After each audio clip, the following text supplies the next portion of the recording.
Ah, yes, one of the pleasantries of youth. Spending a lovely summer afternoon at the local game store, eagerly awaiting the release of the newest card game set. Yes! Well, it looks like little Johnny here has just pulled an enchanted horned king. But while this hobby may seem like a fun and wholesome activity for the family to enjoy, some people exhibit some behaviors that make the hobby less fun for everyone. These behaviors are collectively called toxic behaviors and may push people away from playing the game. And so, let's take a look at some common toxic behaviors and how you can avoid them. A wonderful part of card games is that so many different people of all genders play this game. However, the hobby is also a majority male hobby, which can sometimes make women or non-binary players feel unwelcome. Let's see one such example.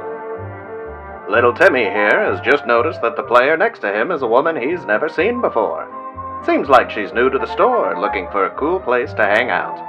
Go on, Timmy. Make her feel welcome. Oh, gee, flinger-dingers.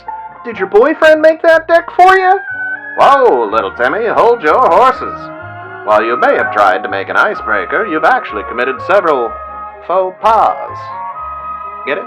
Pause? Let's talk about them. You see, Timmy, that comment you just made can seem toxic to women. Well, gee, I didn't mean it like that. I know you didn't, Timmy. That's why we're here to learn. Lesson 1. Women can play card games by themselves.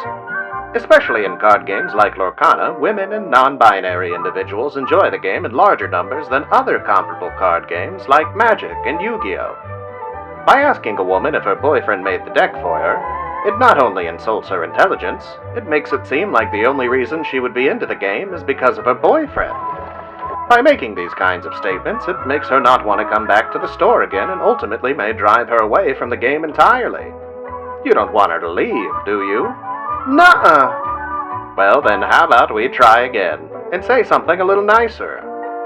Sure thing. Gee, lady, looks like you're in a tough spot. You should play that card. His deck tends to play warded creatures, so that gets around it. No, Timmy, what's wrong with you? Looks like we get to learn another lesson. That's right, Timmy, you've made another faux pas. Generally, it's considered bad manners to tell other players, no matter their gender, how to play their game. Not only does it insult the intelligence of the player, it's generally considered mansplaining. Well, I was just trying to help. I'm sure you were, Timmy, but would you want someone doing that to you? Well, gee, I guess not. Then how about we try this one more time? Why not try saying something a little more inviting? I'll sure give it a shot. Hey, looks like you're new here. Do you already have an opponent, or do you want to get some games in? Sure, I'd love to. There you go, Timmy. Looks like you've learned some valuable lessons in how to handle women in your shop. Now they'll feel more welcome to play, and who knows? They might even beat you in the set champ. No way! Well, then it's game on.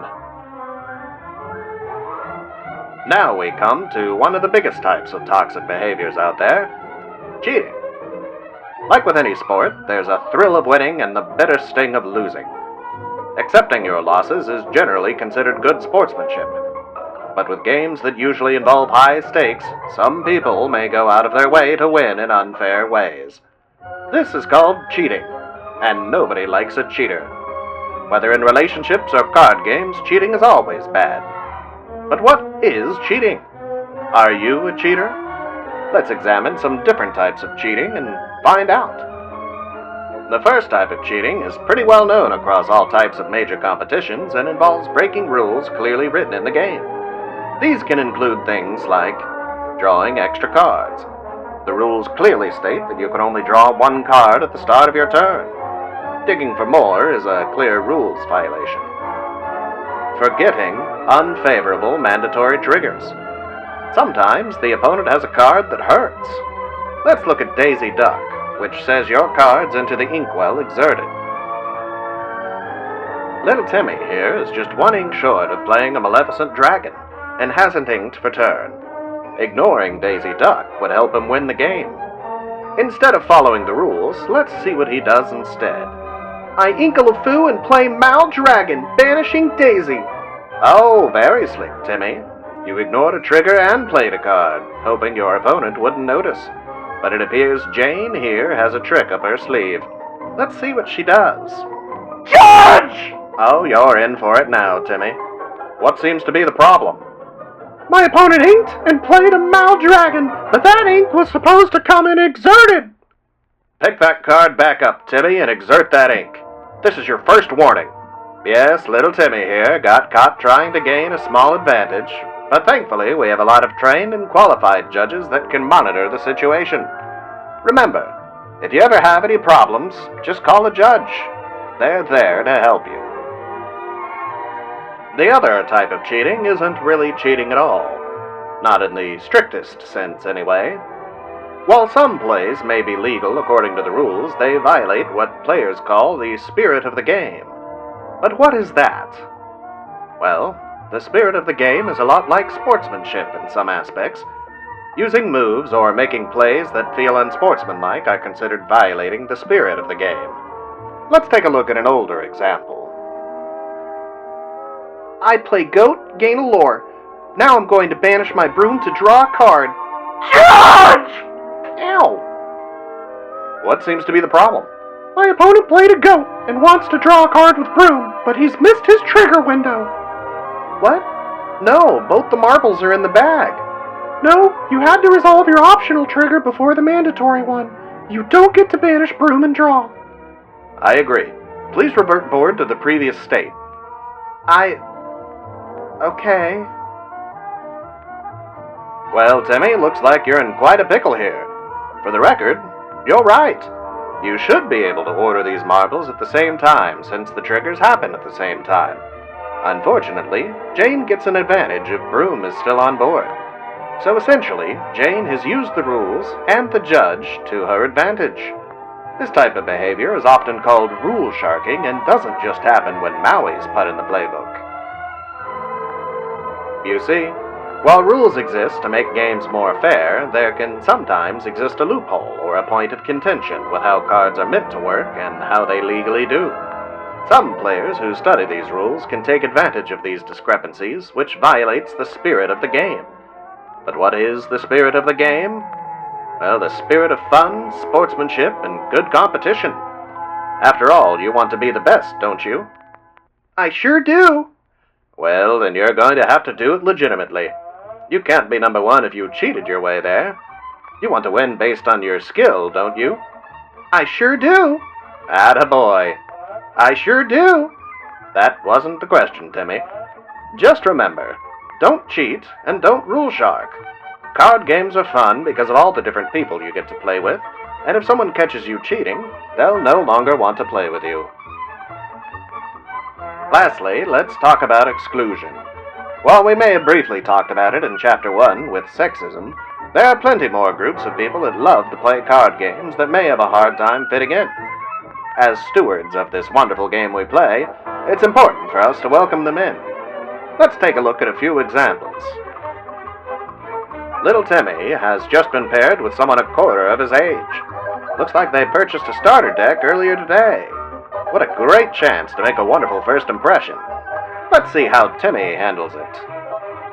Bro, I have to play a kid? This is such crap. Do you even know how to play? Are you playing puppies? Whoa, whoa, whoa, Timmy. That's no way to welcome a new player.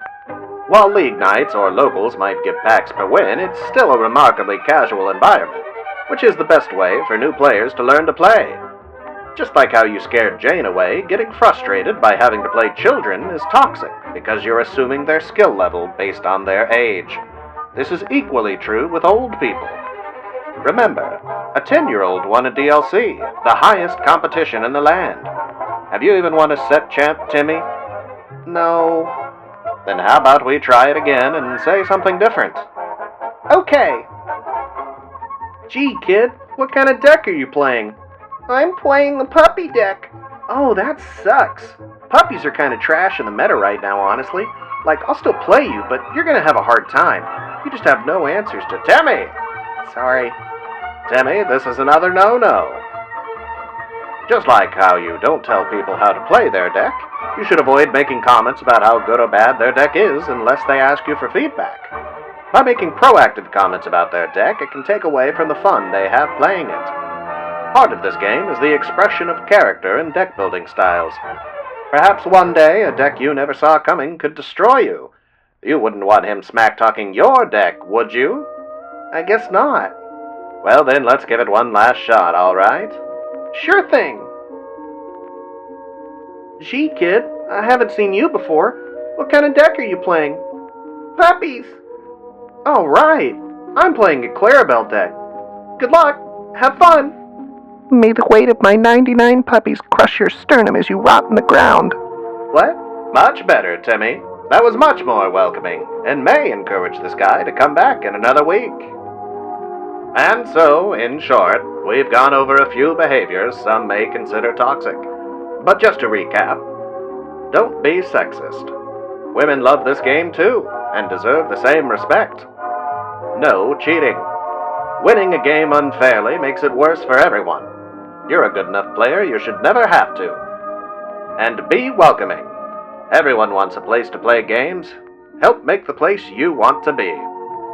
That's all from us here for now. Now, let's go out and play some Lorcana the right way.